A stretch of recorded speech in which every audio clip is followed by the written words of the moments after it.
तो क्या आप जानते हैं, ऑफ कोर्स जानते होंगे, भारत का इतिहास का एक ऐसा योद्धा जिन्होंने बार बार मुगल साम्राज्य को चुनौतियां दी लेकिन कभी झुके नहीं। वो जंगलों में रहकर घास की रोटियां खाएं, अपने परिवार को भूखे रहें, लेकिन कभी भी विदेशी सरकार के आगे झुके नहीं। तो दोस्तों, अब तक आपको पता चल चुका होगा कि मैं किस महान योद्धा के बारे में बात कर रहा हूँ। जी हाँ दोस्तों, मैं बात कर रहा हूँ महाराणा प्रताप जी के बारे में।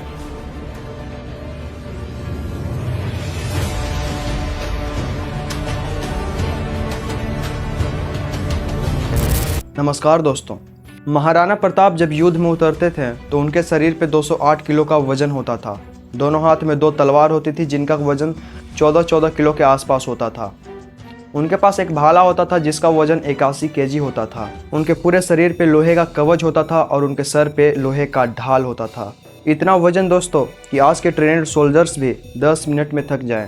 लेकिन महाराणा प्रताप ये सब पहनकर घोड़े को तेज रफ्तार में दौड़ाकर युद्ध में उतरते थे। वो जब तलवार चलाते तो दोस्तों तो सिर्फ दुश्मन का सर ही नहीं बल्कि उसका पूरा घमंड कट जाता था। दोस्तों, आप लोग वीडियो में लास्ट तक बने रहो। आज हम जानेंगे महाराणा प्रताप जी की कहानी।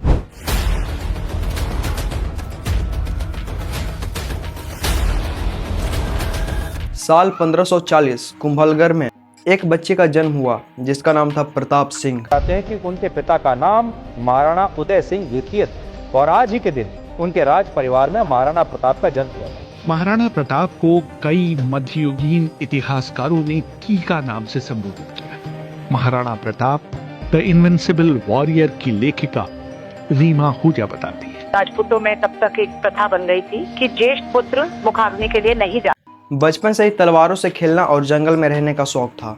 जब पिता की मृत्यु हुई तो राजगद्दी के लिए राजनीतिक शुरू हुई, मगर प्रताप को एक चीज चाहिए थी, वो थी स्वतंत्रता। जब प्रताप महाराणा बने तब अकबर ने उन्हें सेवक बनने का प्रस्ताव भेजा। अकबर ने कहा उनको सोना, महल, ताकत सब मिलेगा, बस उसके सामने सर झुका लो। तब प्रताप ने कहा कि राजपूत सर कटा सकते हैं पर झुका नहीं सकते। अकबर ने फिर ठानी कि महाराणा प्रताप का सर झुकाना है और फिर शुरू हुआ हल्दी घाटी का ऐतिहासिक युद्ध।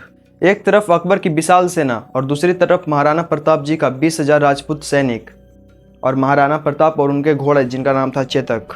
हाथ में थी तलवार और युद्ध शुरू हुआ। महाराणा प्रताप जी का घोड़ा चेतक घायल हो गया, लेकिन फिर भी महाराणा प्रताप जी को उसने युद्ध से बाहर निकालकर एक अच्छी जगह पे पहुंचाया और फिर शहीद हो गया। हल्दी घाटी युद्ध के बाद महाराणा प्रताप जी ने जंगल को ही अपना महल बना लिया था।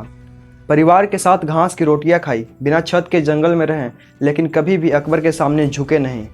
जब उनकी बेटी भूख से रोई तो रानी ने कहा कि अगर झुक जाते तो ये नहीं होता। महाराणा प्रताप ने कहा अगर आज झुक जाते तो आने वाली पीढ़ी लड़ाई करना ही भूल जाती, और उन्होंने मेवाड़ का बड़ा हिस्सा जीता।